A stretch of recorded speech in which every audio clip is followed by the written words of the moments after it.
हम लोग पिछले क्लास में पढ़े थे, इस क्लास 10th का हम लोग रेजिस्टेंस का कॉम्बिनेशन पढ़े थे। रेजिस्टेंस को कैसे कंबाइन किया जाता है। हम लोग दो तरह का कॉम्बिनेशन पढ़े थे, series combination and parallel combination.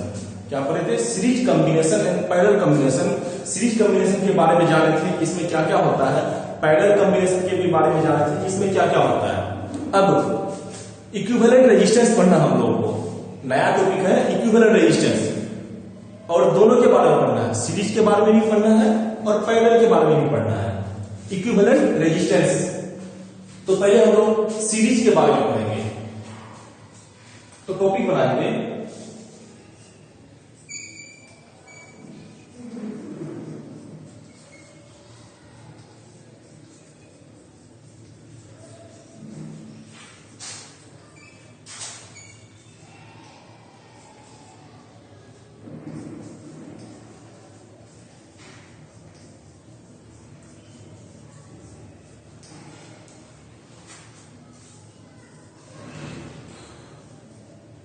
ये टॉपिक है equivalent resistance for two resistors.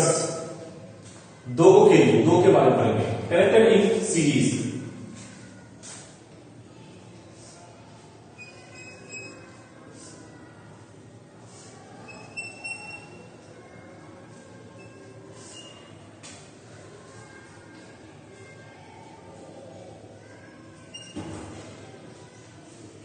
ये दो रेजिस्टर्स है, एक ए बी और दूसरा बीसी।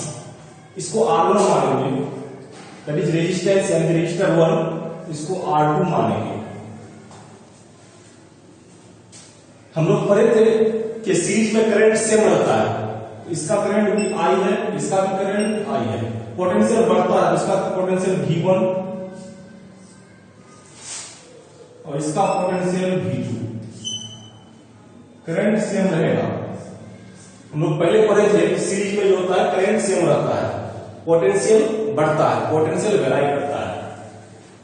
और total resistance R, total current I और टोटल पोटेंशियल V। यानी कि इस कॉम्बिनेशन का टोटल रेजिस्टेंस को R, यानी कि इक्विवेलेंट रेजिस्टेंस को हम लोग R या RE भी कह सकते हैं। सफिक्स में वहां पे E लगा दिया जाता है। इक्विवेलेंट रेजिस्टेंस हो गया, टोटल करंट I और टोटल पोटेंशियल यानी कि इक्विवेलेंट पोटेंशियल V। तो लिखेंगे लेट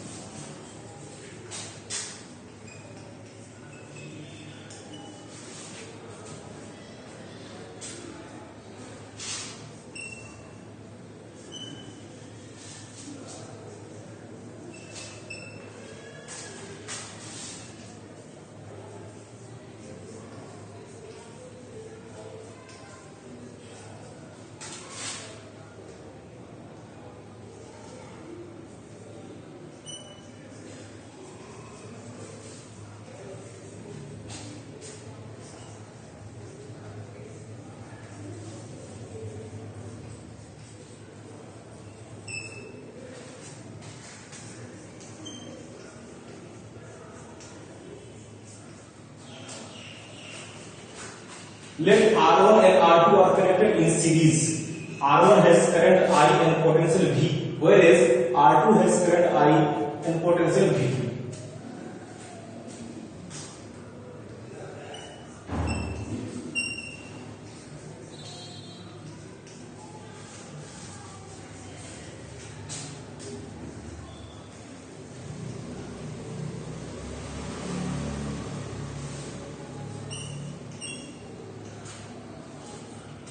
फिर आगे लिखेंगे total resistance of combination is R2। Here यहां पे V equal to V1 plus V2, क्योंकि टोटल जो पोटेंशियल होगा, टोटल पोटेंशियल V होगा, दोनों का पोटेंशियल का सम के बराबर होगा। यहां पे टोटल यानी कि इक्विवेलेंट जो पोटेंशियल है, यानी कि टोटल पोटेंशियल जिसको हम इक्विवेलेंट पोटेंशियल V माने हैं, वो पोटेंशियल दोनों पोटेंशियल्स का सम के बराबर होगा।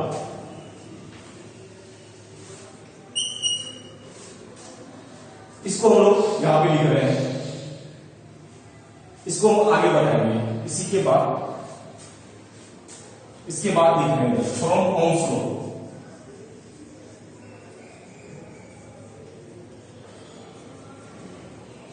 V equal to I R E, V1 equal to I R 1 and V2 equal to I R 2। अब इस तीनों इक्वेशन का वैल्यू 2, 3 एंड 4 का वैल्यू इक्वेशन 1 में पुट करेंगे। ओम्स लॉ से हम लोग ये जानते हैं कि V equal to I R, तो आर ई माने यहां पे आर ई माना गया, ई मतलब equivalent resistance, V1 equal to I R 1 and V2 equal to I R 2।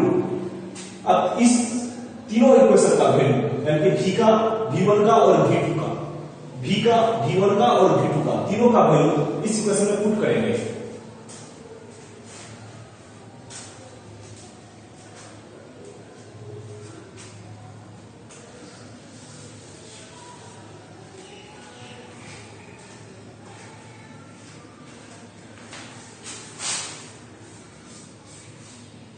तो लिखेंगे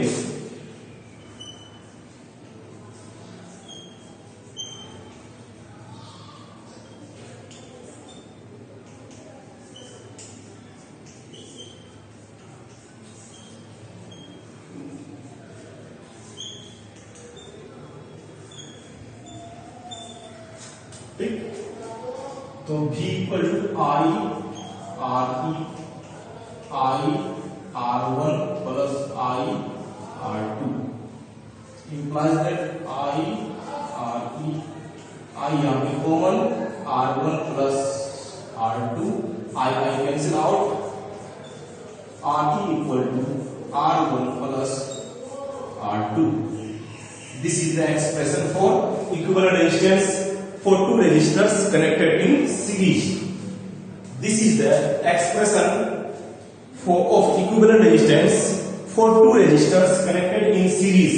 इसको हमको याद रखना है कि R E equal to equivalent resistance equal to R1 plus R2। यहाँ पे दो है R1 और R2, तो टोटल इक्विवेलेंट जो रेजिस्टेंस होगा वो होगा R1 plus R2 के बराबर, R1 plus R2 के बराबर। अगर तीन को सीरीज में दिया है, मान लेते हैं अगर एक और दिया हुआ है तो सेम प्रोसीजर बनेगा, इधर भी आई होगा, इधर का V2 माना जाएगा, नहीं सेम चीज रहेगा। तो अगर तीन को दिया है सीरीज में, हम लोग तो अभी दो के बारे में पढ़े थे, अगर तीसरा यहाँ पे ज्वाइन कर दिया जाए तो तीन को बन जाएगा। तीन को अगर दिया है सीरीज में तो क्या करेंगे, तो उसको निकालने का तरीका यही है कि R1 plus R2 plus R3 कर दो, मतलब अगर बढ़ते जाएगा तो इधर भी एड होते आएगा, अलजेब्रिक सम हो जाएगा। अगर तीन को रहेगा तो R1 plus R2 plus R3, अगर चार को रहेगा तो R1 plus R2 plus R3 plus R4, अगर पांच को रहेगा तो R1 plus R2 plus R3 plus R4 plus R5, अगर n को रहे तो R1 plus R2 plus R3 plus dash plus Rn तक। तो अगर हम लोग को दो और तीन के बारे में ही ज्यादा पढ़ना है, तो दो अगर दो दिया रहे तो RE हो जाएगा R1 प्लस R2, अगर तीन दिया रहे तो स्टार बना के लिख देंगे।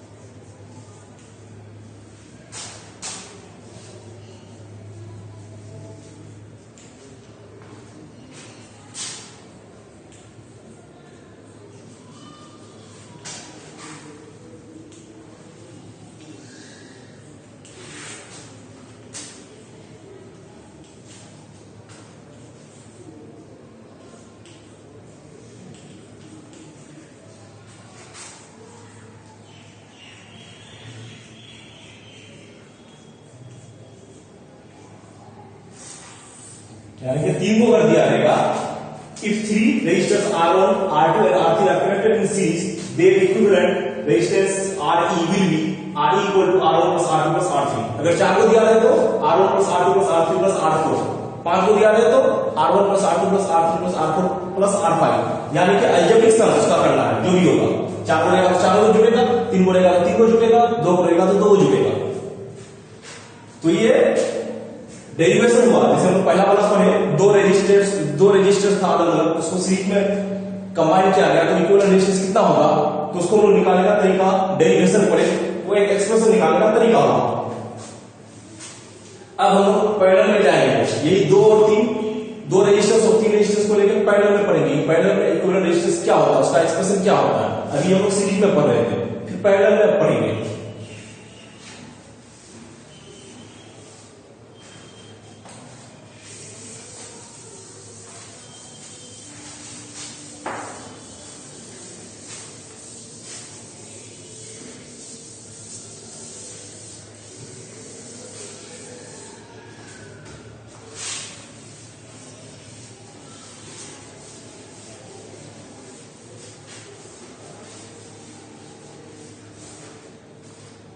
फिर टोपी बनेगा,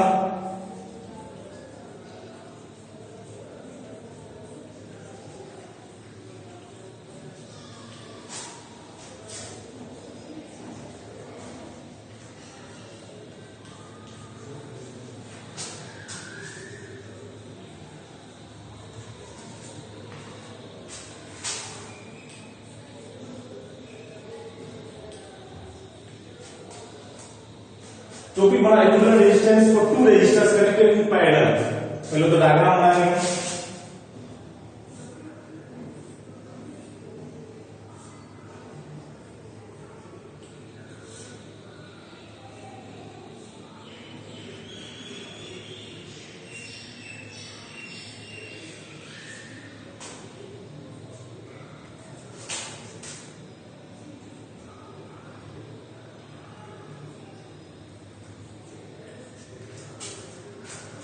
यहां से करंट टोटल I है। पैरेलल में हम जानते थे, पढ़े थे कि करंट बढ़ता है, इधर का करंट I1 और इधर का करंट I2। पहले हम लोग पढ़े थे पैरेलल में क्या होता है, करंट बढ़ता है, पोटेंशियल सेम रहता है। ये रेजिस्टेंस R1 है और ये रेजिस्टेंस R2, इसका भी पोटेंशियल V है, इसका भी पोटेंशियल V सेम रहता है और करंट यहां पे बढ़ता है। टोटल करंट I होगा, total current I, total potential V और टोटल रेजिस्टेंस को Re मानते हैं। तो डायग्राम बना है, करंट बढ़ेगा यहां पे, पोटेंशियल सेम रहेगा, हम लोग पहले पढ़ चुके हैं।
हम लोग थोड़ा सा लिख रहे हैं, क्या लिखिए, let R1 and R2 are 2 resistors connected इन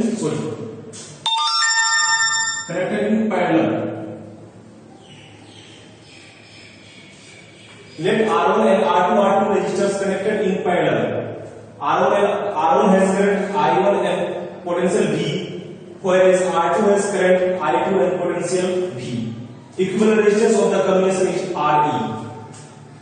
यहाँ पे पैरेलल होता, मिस्टेक से हम सीरीज लिख दिए थे। उसके बाद here I equals to I1 plus I2 from Ohm's law.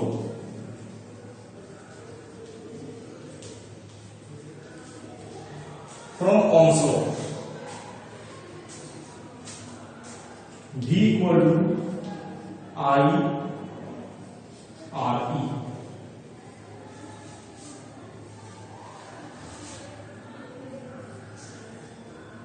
Implies that I equal to V upon RE. Again, V equal to I1 R1. Implies that I1 equal to V by R1. Again, V equals to I2 R2. Implies that I2 equals to V upon R2. अब इस तीनों का value को, that is 2, 3 and 4 का value को, यानी कि I1 and I2 का वैल्यू को इक्वेशन में पुट करेंगे.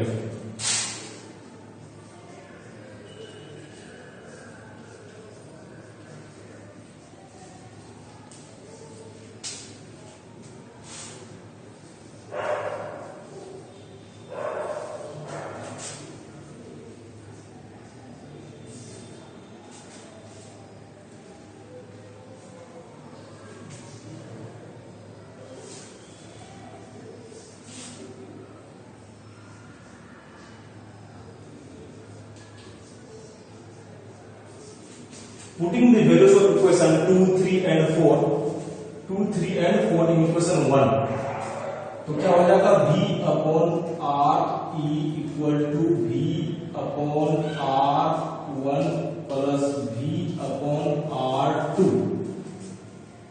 Implies that V upon R E equal to, ऊपर से V common, 1 by R1 plus 1 by R2.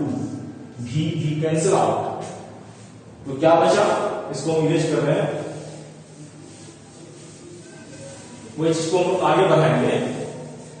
Next step में हो जाएगा 1 by RE, यहाँ पे V कैंसिल आउट हो गया तो 1 बचा, equal to 1 by R1 plus 1 by R2. ये हो गया एक्सप्रेशन. मतलब अगर दो रेजिस्टेंस यानी कि दो रेजिस्टर्स पैरेलल कॉम्बिनेशन में जोड़ा गया है, तो इक्विवेलेंट रेजिस्टेंस निकालने का तरीका 1 by RE equal to 1 by R1 plus 1 by R2. 1 by RE equal to 1 by R1 plus 1 by R2. इसको हम थोड़ा, ये तो हो गया हम लोग इससे भी काम चला सकते हैं, लेकिन इसमें थोड़ा सा और सिंपल हो रहा है, ये आगे चल के और थोड़ा सिंपल होगा. हालांकि यहीं तक हम लोग काम चला सकते हैं. इस एक्सप्रेशन में बैठाएंगे तो हम लोग का इक्विवेलेंट रेजिस्टेंस निकल जाएगा. अगर दो रेजिस्टर्स पैरेलल कॉम्बिनेशन में है तो इक्विवेलेंट रेजिस्टेंस निकालने का ये एक्सप्रेशन हो गया. लेकिन इसको हम थोड़ा सा और आगे सिंपल कर सकते हैं, तो आगे सिंपल करके दिखा सकते हैं.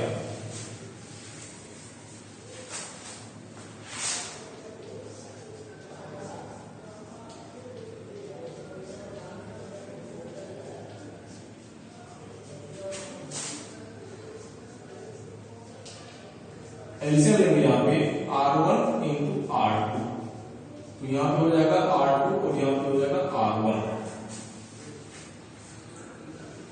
पलटा देंगे इधर भी तो RE हो जाएगा, इधर पलटाएंगे तो R1 into R2 by R2 लेंगे, यहाँ 1 लिखेंगे R1 plus R2.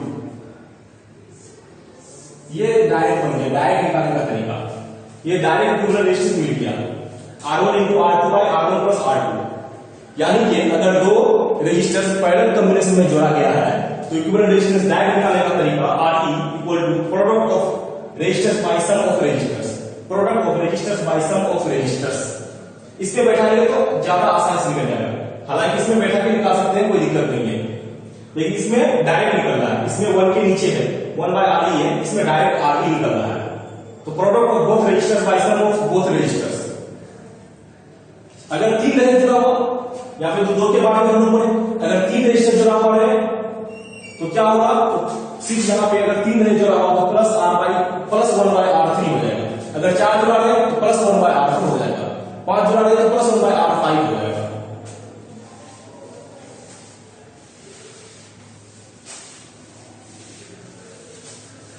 तो स्टार्ट करके लिखते हैं तो एक चीज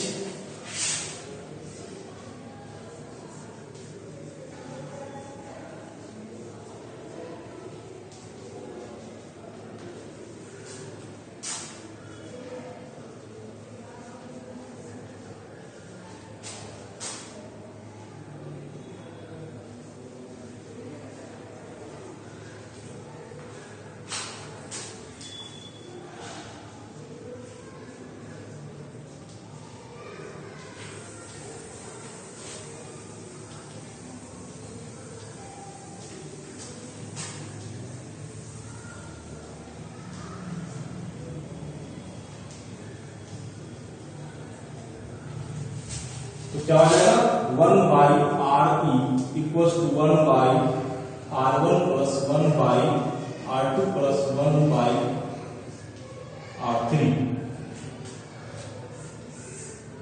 अगर 3 रेजिस्टेंस है पैरेलल में जोड़ा गया है तो इक्विवेलेंट रेजिस्टेंस निकालने का तरीका 1 by R E equal to 1 by R1 plus 1 by R2 plus 1 by R3। बस तो आज के लिए इतना ही काफी। इसको हम लोग पढ़ेंगे बढ़िया से क्योंकि ये बहुत इंपॉर्टेंट टॉपिक्स है, इस पर बहुत सारा सवाल बनेगा। ये डायग्राम बेस्ड सवाल इस तरह से आता ही है, जैसे हम लोग डायग्राम बनाए थे रेजिस्टर्स को कंबाइन किए थे पैरेलल या सीरीज में, उस तरह से डायग्राम बेस्ड क्वेश्चन जरूर आएगा, हर एक एग्जाम में पूछता है। अब उसमें सिर्फ रेजिस्टेंस निकालने के लिए नहीं पूछता है, उसमें हो सकता है कि पोटेंशियल निकालने के लिए पूछे, हो सकता है कि करंट निकालने के लिए पूछे, या हो सकता है कोई एक इंडिविजुअल रेजिस्टेंस का पोटेंशियल निकालने के लिए पूछे। यानी कि डायग्राम इस टॉपिक्स पर इक्विवेलेंट रेजिस्टेंस जो टॉपिक्स है, चाहे वो सीरीज के बारे में हो या पैरेलल के बारे में हो, इस टॉपिक्स पर कुछ ना कुछ इस टॉपिक से कुछ ना कुछ रिलेटेड सवाल रहता ही है। चाहे वो टोटल रेजिस्टेंस निकालने दे या पोटेंशियल निकालने देता है या फिर करंट निकालने देता है।